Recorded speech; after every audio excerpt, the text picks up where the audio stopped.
काशी विश्वनाथ भगवान की। और जब कश्यप जी ने काशी की ओर प्रस्थान किया, काशी में गए, वहां गंगा में स्नान किया, श्रद्धा और नित्य क्रिया करके उन्होंने पार्वती सहित सर्वेश्वर भगवान विश्वनाथ का पूजन किया। जो देवगणों के कल्याण की कामना से भगवान शंकर की प्रसन्नता हेतु श्रद्धा युक्त एक लिंग की स्थापना कश्यप ऋषि ने काशी में की। और लिंग की स्थापना करके पूजन करके शिवा और शिव का पूजन करके, क्योंकि भगवान शंकर का पूजन अकेले नहीं होता है, वैसे ही माँ जगदम्बा का पूजन फिर अकेले नहीं होता है। शिवा और शिव जब एक साथ पूजन होगा, क्योंकि बिना शिवा के शिव सब हैं, बिना शक्ति के कुछ नहीं है, इसलिए शिवा और शिव का पूजन करके भगवान का ध्यान करके तप किया महर्षि कश्यप ने। और तप करते करते जब बहुत समय व्यतीत हो गया और भगवान शंकर जब खींचने लगे कश्यप ऋषि की ओर, क्योंकि भक्ति खींच लेती है, और भगवान देवादिदेव भगवान शंकर कश्यप ऋषि के समक्ष प्रकट हो गए और कश्यप ऋषि के लिए कहा कि तुम मेरे से कोई वरदान मांगो। तो तब कश्यप ऋषि जी कहते हैं, देव देव महेशान शरणागत वत्सला सर्वेशा परमात्मा त्वं ध्यानगम्योदयो गया। बोले हे देवादिदेव महादेव, हे शरणागत वत्सल, आप सर्वेश्वर हैं, परब्रह्म परमात्मा अखंड अनंत कोटि ब्रह्मांडों के आप नायक हैं, आप अद्वितीय हैं, अविनाशी हैं। आप तो जानते हैं कि सभी देवता आपके ऊपर विशेष रूप से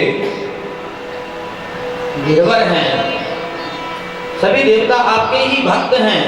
प्रभु, इस समय सभी देवता दैत्यों से पराजित हो रखे हैं और दुखी हो रहे हैं, इसलिए आप उन दुखियों की रक्षा करो।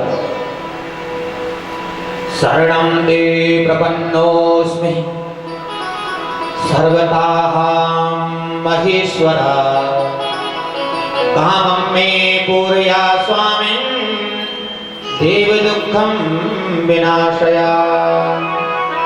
बोले हे महेश्वर, ये सब प्रकार से सभी देवता आपकी ही शरण में हैं और मैं भी आपकी शरण को प्राप्त करता हूँ। बोले हे प्रभु, मेरी कामनाओं को आप पूर्ण कीजिए, देवताओं के इस दुख को आप दूर कीजिए।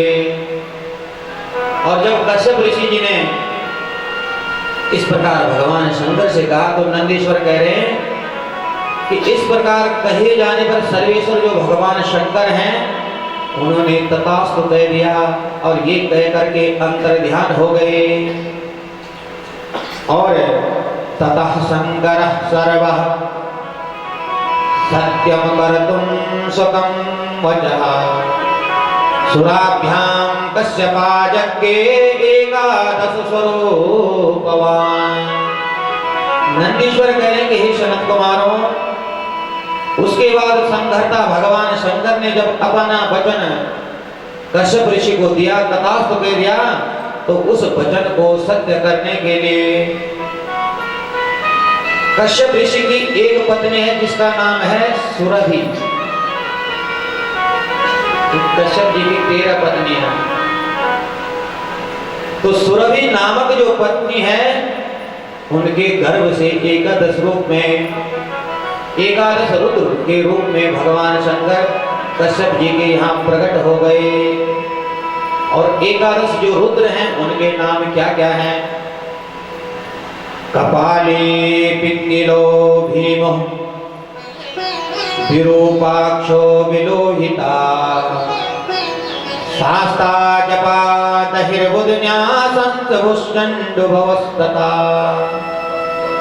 इनमें जो पहला रुद्र है वो कपाली के नाम से प्रसिद्ध हुआ, दूसरा रुद्र पिंगल के नाम से प्रसिद्ध हुआ, तीसरा भीम के नाम से प्रसिद्ध हुआ, चौथा जो रुद्र था उसका नाम था विरूपाक्ष, और पांचवा विलोहित के नाम से, जो छठा था उसका नाम सास था, सातवां रुद्र अजपद नाम से विख्यात हुआ, और अहिर्बुदनिया नामक जो रुद्र था वो आठवां था, और शंभ नामक रुद्र नौवां, और चंड नामक रुद्र 10वां, और भव नामक रुद्र 11वां। ये 11 रुद्रों के नाम हैं।